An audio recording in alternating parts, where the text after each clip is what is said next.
Whether you're a guy in a cape, Oroku Sneaky, Joe and Chris and Roger as they beep boop boop beep boop boop boop boop boop. Wow. I think that's R2 speak for Entertain the Geeky. I think you're right. I'm pretty sure I'm right. So, what's up, Chris? Not a lot, man. What's up with you? Fuck! It's been a good day for us. Yeah. We got. Okay, so a little inside baseball here. I come over to Chris's house at 7 o'clock every Sunday to do these podcasts. And we record normally 3 or 4 episodes, sometimes 5 a week, and release them as the week goes on. Yep. This week we're a little bit different because we actually had some business to take care of.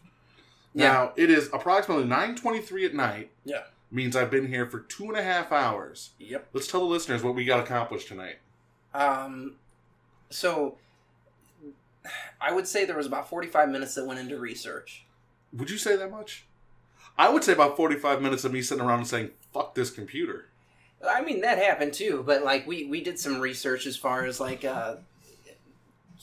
business things. I don't have anything intelligent to say about that. No, we're just trying to make it all legit. So yeah, we're trying to cross our T's and dot our I's with a few things on the business side of this. And so 45 minutes doing that. What did I spend the last hour and 15 minutes doing? So there's a level of dysfunction here at Entertain the Geeky, and simple tasks that any moron can do in like 5 minutes. Yeah.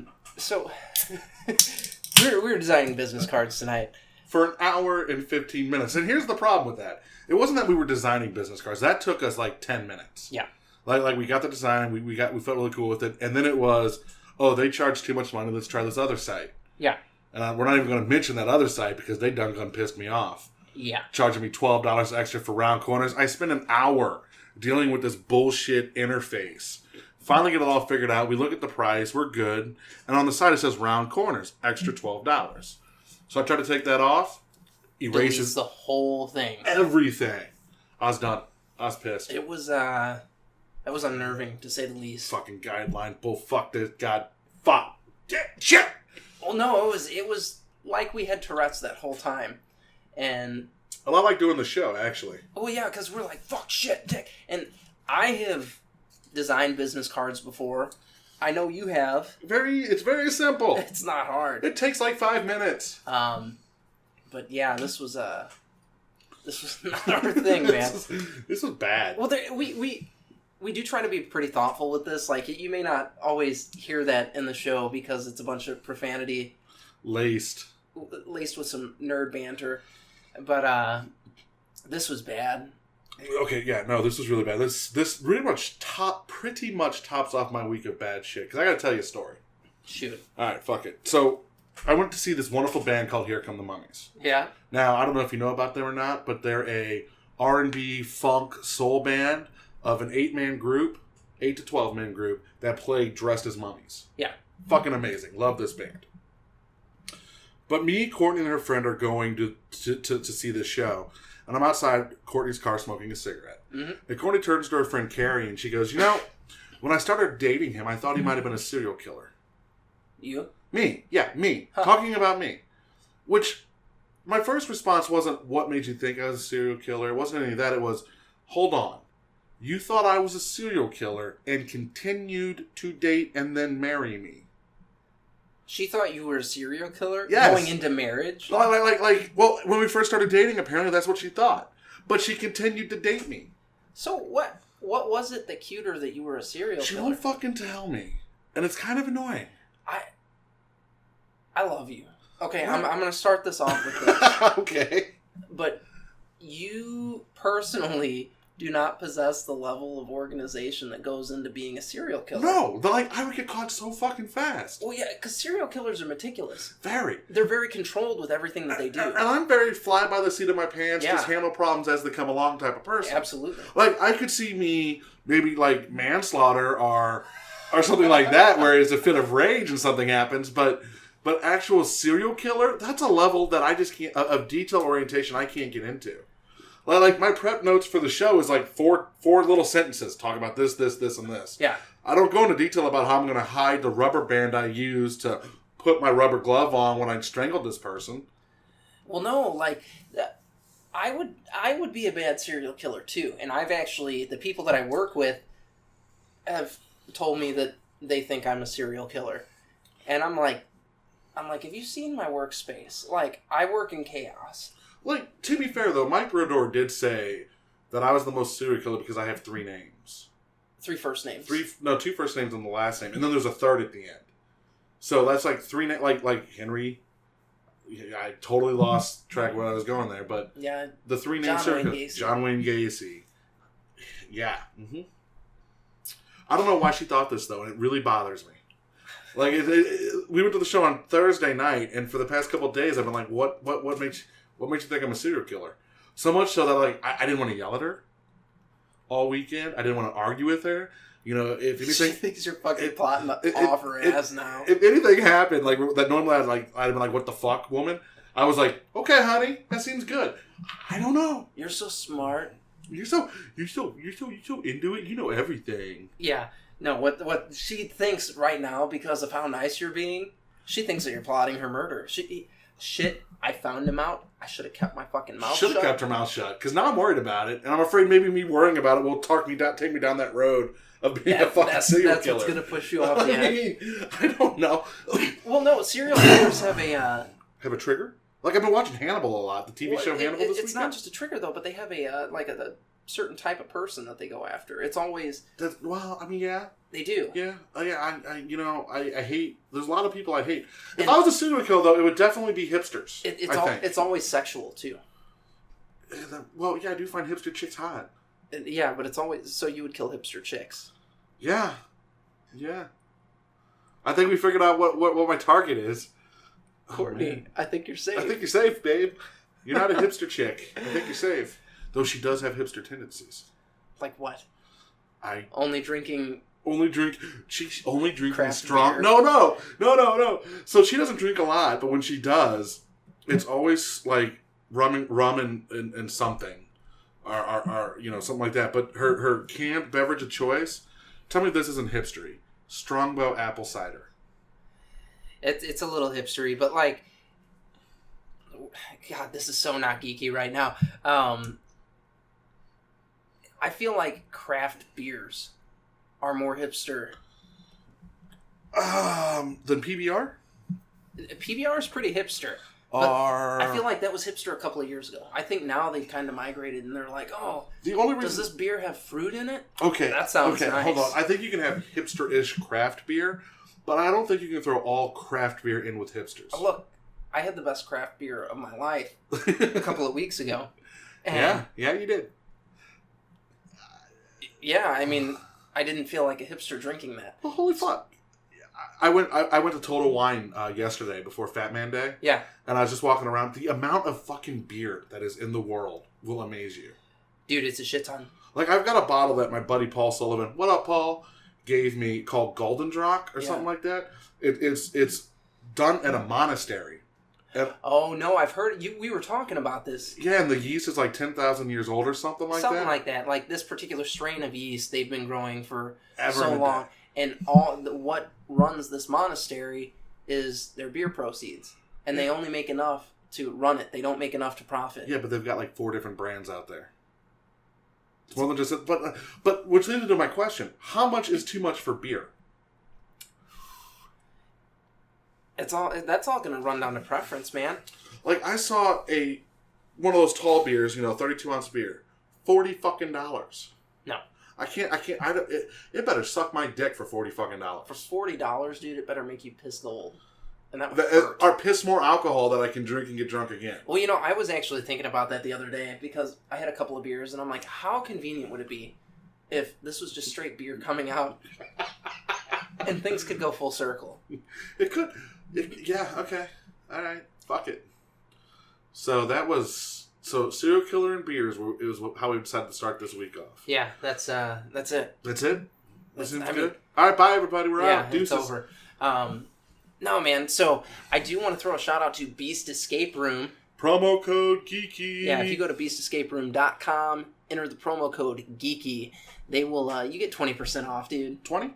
20%. 20% off. That's more than 10 or 15. Yeah. No, that's actually 5 more than 15. Yeah, and that's good. That's pretty good. I mean, we got them. We're not even going to talk about that. Yeah. Saving money. Yeah, no. Go there. Use that promo code. Set a time. It's a lot of fun. Chris and I are going to set up a time here in the next couple of weeks to go out there. We have to wait until they're rotating a room, so it's going to take a little bit of time. Get out there and do a cast from that. I think that's going to be a lot of fun. Jack-o'-lantern contest. Tomorrow is Halloween. By the time you're hearing this, Halloween will have come and passed. So send us your pictures of your jack-o'-lanterns so we can start voting and winning and giving out prizes for that. On the flip side, Chris, so I found a new TV show. Which one? A new old TV show. Speaking of serial killers, I started watching Hannibal on Amazon. And how is it? Fan-fucking-tastic. Is it good? Really good. Like, I didn't realize... I'm not a big fan of remakes and updates and all of that good stuff. But they've taken it's like pre-Red Dragon, so it's Will Graham and Hannibal Lecter working together to solve serial killers. Are they in love? I don't know. I haven't got that far. But maybe they end up falling in love. And they've updated it to modern times, and it's really good and creepy and a little disturbing, and you can truly see how people fall in love and would not have suspected Hannibal Lecter of these crimes. Okay. So watch it. It's a good fucking show. It's a good flick. It's a good show. It's only 3 seasons long, then it got canceled. So there's that. So I just started watching Flash. I'm really late. I started watching it because my oldest Christopher got into it, and it's actually a fucking good show. Is it? Yeah, so we finished season 2 of Flash on Netflix. It was season 2, and then I started Supergirl. How's Supergirl? That show's fucking adorable. Adorable? It's and good? Adorable. Well, CW does a good job with their comic book properties. Well, I was talking to Buddy about it, and I was like, dude, I just started Supergirl, and that show it's fucking adorable. Like, you have this individual... So, she is trying to establish herself in a world that Superman has already established himself in. Right. Okay? So, there's a huge fucking expectation to live up to there. Well, yeah. You're unlike Superman, who's the only one. There is someone out there setting the example of what you need to be as a Kryptonian. And he's good at it. Yeah. He's been doing it for years at this point. Okay, so it's not emo, whiny Superman that we got? No. He's encouraging and just, like, he sends her text messages and stuff in it. Okay. And he's like, I saw what you did. You did a great job. Okay, time out. How would you feel if you got a text from Superman? Like, the character you and I really don't like at all, but he just said, hey, good job, Chris. Well, hold on. Let's get something out on the air there. There is an aspect of Superman that we love, and it is the uncorruptible aspect. Okay. Okay. I still think he's the worst superhero ever created. I agree. Okay. He's too powerful. Okay? Yeah. That's my issue with Superman. Him and Captain America are basically, like, as far as morals go, they're basically carbon copies of one another. Captain America's come out and said, Hail Hydra. Come on. That's not real. What? Oh, no, finish this and I'll continue on my... But, so... You've got... Oh, I have a story to tell after you tell that one, too, and it was funny. This is bad. We're not going to get anywhere. But, there's this Boy Scout aspect to both of them right. that you can't help but love. And it's like, everybody wants to see that in themselves. I've never met somebody that's like, that is inherently good. I would not want to be like that, because I would definitely want to be like that. Okay, I see what you're saying there. So... Until the Hail Hydra moment comes. Again, that's fictitious. I don't know if it is. I think they went back to him actually hailing Hydra.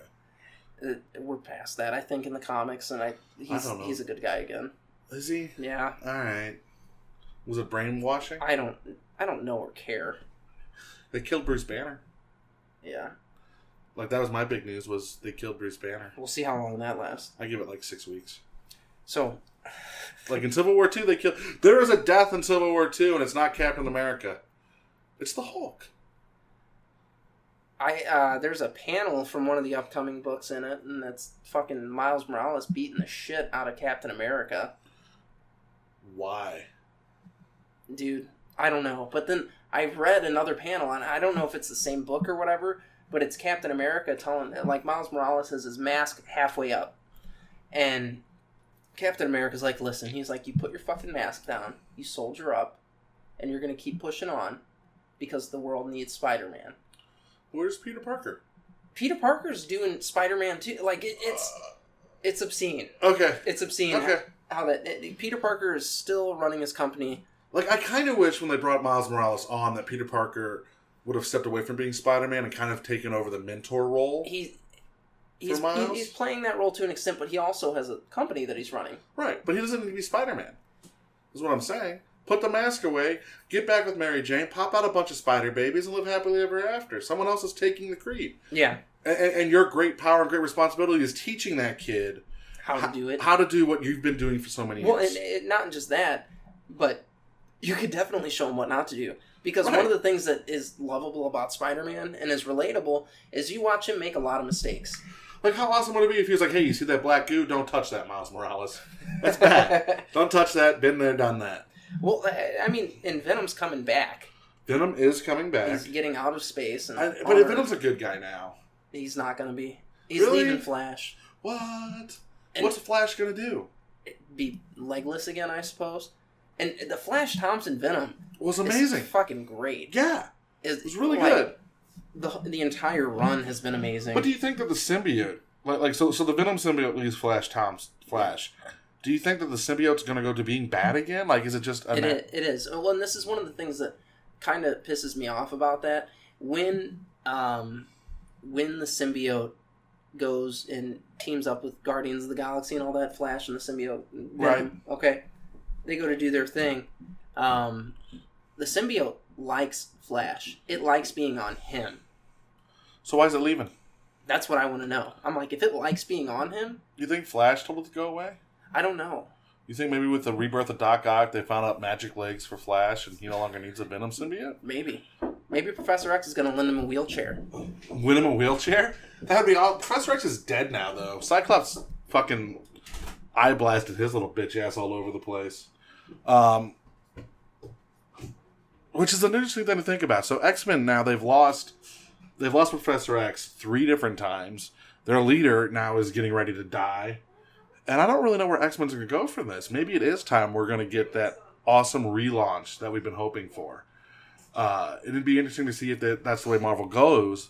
But from what I'm hearing, if they don't get the rights back, if Marvel doesn't get the rights back to the X-Men movies, it doesn't seem like they're going to be continuing the X-Men comics for much longer. I heard another rumor, though, that Marvel landed the Fantastic Four in their TV deal with Fox.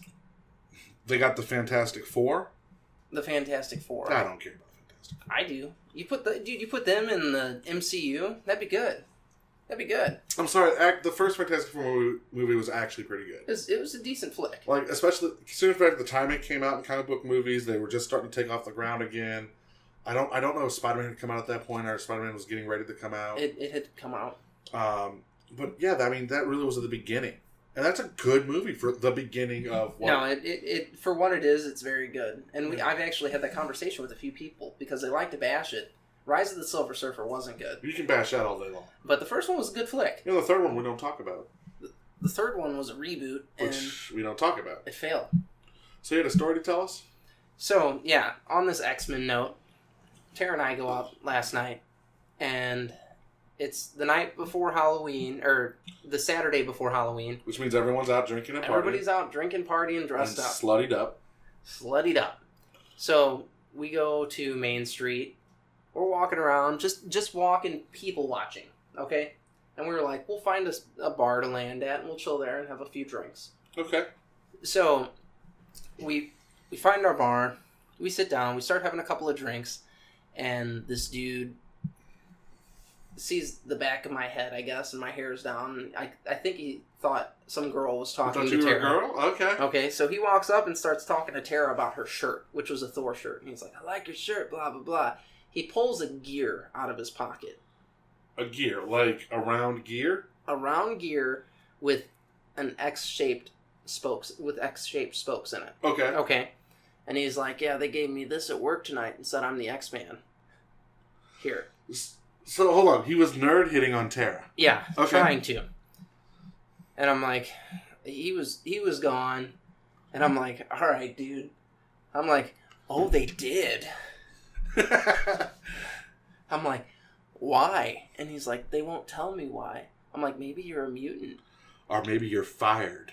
So, this idiot's going on, talking about how much he loves X-Men, and I'm like, he's like, which one would you be? And I'm like, I'd be Cable or Havoc. Ooh, Havoc's a good choice. Yeah, and I mean, yeah. both super strong mutants, badasses. Those would be great powers to have. So I'm like, and he's like, oh, no idea who I'm talking about. So he's not an X-Men fan. No, he's a Marvel. He's a Fox X-Men. He's a fan. Purd. And I told, oh, dude, he was, and he came over in a fucking, like some Sunshine Daydream Care Bear shirt. I don't know what are the bears called? Grateful Dead. Oh, the Grateful Dead bears. Grateful Dead bears. Okay.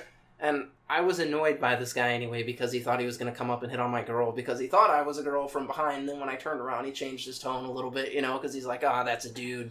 That's a dude. They're together. Yeah. So then he's like drunk and trying to have a conversation with us about something that he knew nothing about. And I am not the most knowledgeable in it, but I started destroying him. It's not hard to do. Just go back to 90s cartoons. I didn't even go back to 90s cartoons. I just started talking about things that had happened in the last year or so in comics. Okay. Year or two, I'd say. And he's like, and I'm like, all right, see you later. So speaking of things that have come off a year or so in comics, there's been a statement that you and I have made time and time again. Yeah. About we don't care about the political correctness as long as the story's good. Yep. So I sat down with a buddy who has way more experience in the LGBT community than you and I will ever have. Yeah. All right. And I had this conversation with him. It was an open conversation. I said, let me ask you a question. Do you feel, as with the way that comic book characters are just coming out gay and it's seeming like it's a stunt, do you feel that hinders the LGBT agenda? Makes it worse for them? His response was very both sides of the coins. He's like, yes, it is a stunt, first and foremost. They're doing it to make money. And that's the issue that I have with it. Right. We all know why they're doing it. They're doing it to make money. Yeah. He said, but on the flip side, where boots on the ground wise, any exposure is good exposure. He goes, I get it. And then he talked about, did you know Iceman is gay now? Yeah. I did not know this. Do you know how he was outed? How? All right, so you know how All New X-Men is about the X-Men of the past coming to the future. Uh-huh. Well, young Bobby Drake realized he was gay.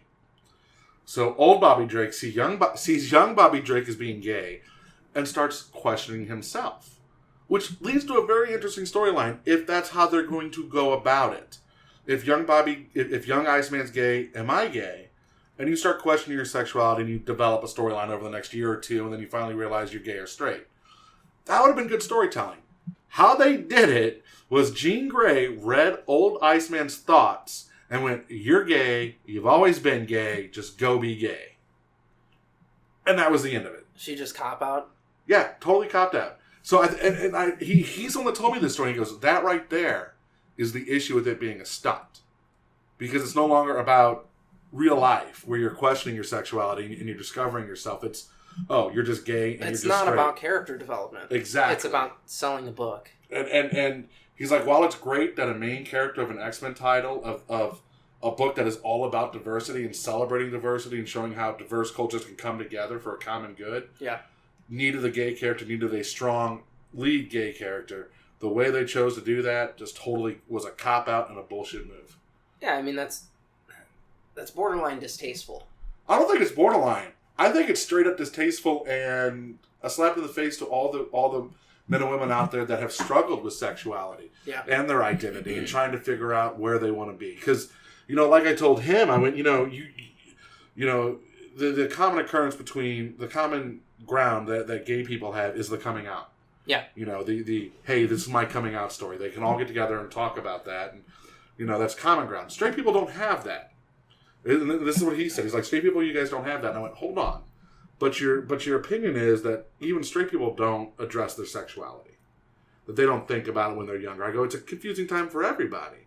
It's just you flip on one side of the cone or the other, or you stay straight up and down and cross the lines. I go, but it's bullshit to sit there and definitively have someone else tell you what you are. And that's what Jean Grey did. Yeah, that's stupid. Gay, straight, bi, it doesn't matter. It's who you are inside. And having someone else project what they feel or what they think based on whatever powers they have is kind of bullshit. Yeah, that's obscene. Fuck you, X-Men. Fuck you, Jean Grey. Fuck you, Chris Pine. All right, that was nasty. I feel good. Yeah, and it's one of those things, man. Like, don't be making your money on the backs of these people. Like, and doing it like that. Like, if you're gonna develop a good story with it, do it and let it be good and let it be beautiful and this, that, and the other. Let it be a work of art. And let get the exposure out, because his statement was the only way that changing bigotry that we have that's going to change is if you just have it there. Just no matter what, you have a gay character. You just do it. You shove it down assholes' throats. You know, those fucking assholes. I hate fucking queer guys. You just shove it down their throats that being gay is okay. And I was like, I agree with you. But if it's just we're making him gay just to be gay as opposed to telling the story and making him sympathetic and a real person, doesn't that just make it to where, you know... Well, no, like, because you're not... At that point, you're not relating with the character. Right. And that's what's important. Exactly. Like it's called character development. How awesome would it have been if Bobby Drake's discovery of being gay lasted and was a very slow turnaround, and you saw him struggling as an individual with his sexuality. Well, they could even do an Iceman miniseries for that. Do you know how awesome would that be to have the younger generation that are struggling with their sexuality read that comic, see what they're going through, see what he's going through, and have a character to relate to? Because that's what comics are good for. It's great for us to sit there and read Captain America, who preaches to our higher morals. He's the man that every man wants to be. There is good in him, and that's all that matters. And like that, he inspires us to be a better man.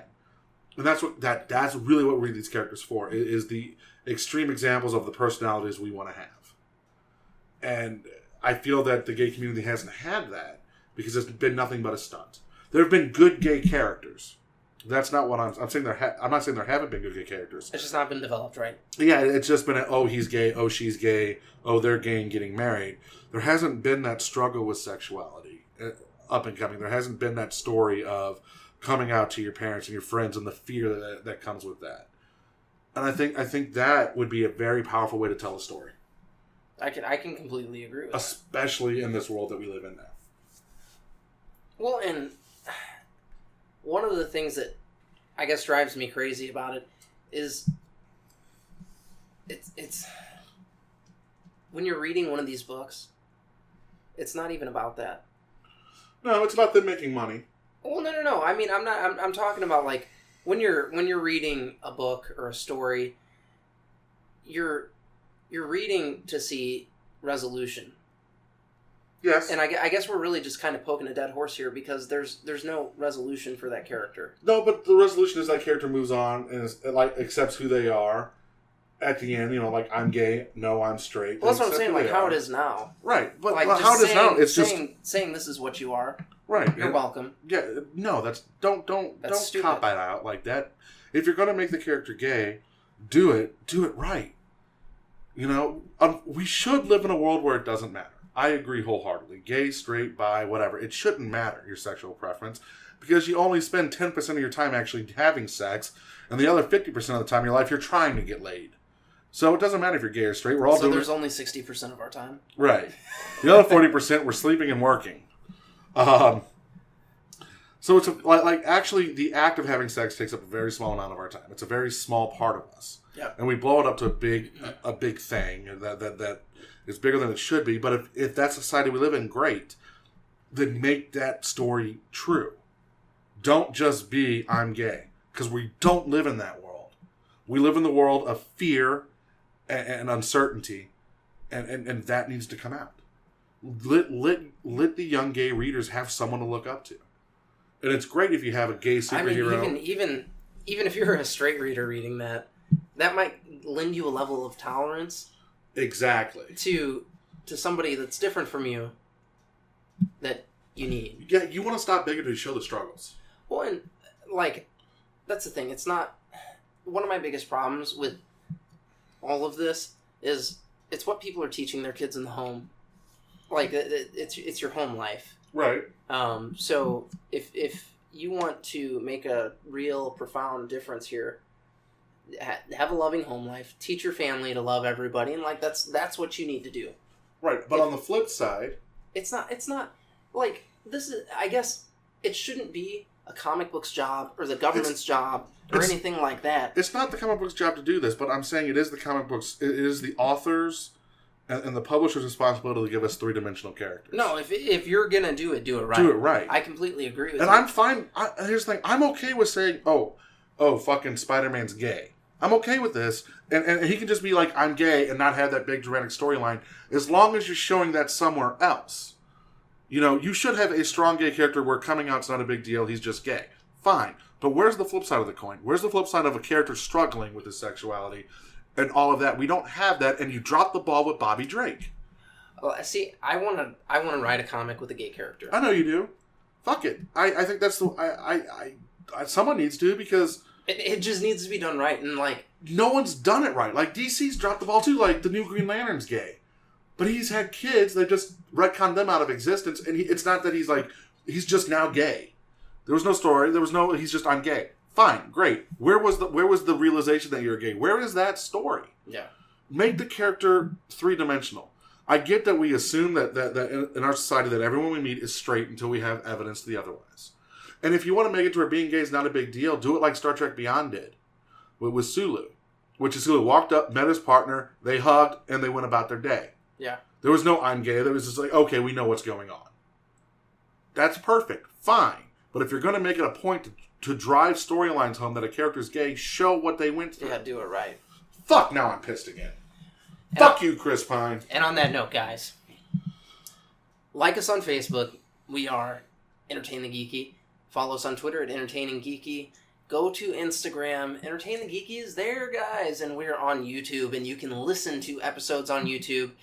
We are still kind of struggling with video content here, but we will have more very soon. Give us a little bit of time. Be patient. I'm thinking after the holidays. Like, we're going to do something big for one of the holidays, but I think next year after Christmas, New Year's, we will roll out the YouTube videos left and right. Yeah, it's going to be, we'll have it down to a science at that point. We're figuring this out as we go. I'm sorry, I'm sitting here all pissed off right now. Merrill's Truck Stop in Maine. If you guys did not listen to that 4-part series, listen to it. It's really good. We had so much fun playing it. I've gone through and listened to it a couple of times now, and it's actually a good listen. Yeah. Like it was a lot of fun, and that is going to be made available to you guys very, very soon. For the low price of $1. Mm-hmm. But yeah, that's going to be made available really soon.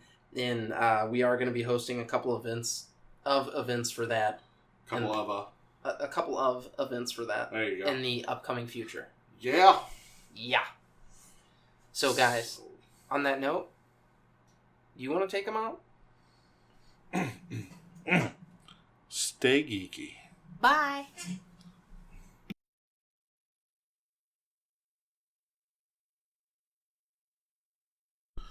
So, you know how I've been talking about The Exorcist being a really good fucking show? Yeah. And how, like, it's a different universe, it's all good, all that. They fucked me over on that. They took it fucking away from me. And they made the goddamn main character, the mom of the girl who's possessed, Reagan McNeil. No. Yes. Gina Davis is fucking Reagan McNeil. Because demonic possession is fucking hereditary now. Yeah, how scary does that make you, with your fucking fear? I mean, I feel pretty safe then because... You're not possessed. Yeah, none of my family's been possessed up until this point. I'm okay with the idea that the demon possesses her daughter and it's like, give blah, blah, blah. I'm okay with all of that, but god damn it, don't premise the show on being something different. come out and say this is a fucking sequel to The Exorcist. And I'd have been okay with it. You could still waited until the 6th episode to say it was the fucking daughter. And fuck this show. Fuck this show up its stupid ass. You've enjoyed the show up until this point. I'm still gonna fucking watch it and finish it out. I'm hooked, but fuck, it pisses me off. I started DC Legends of Tomorrow. Yeah? Their shows are fun, man. Yeah, wait till you need to find a show you just fucking hate and despise. So you can enjoy my rage. No, like I already have. And when have you enjoyed popular. my rage? It's not popular. What is it? Firefly.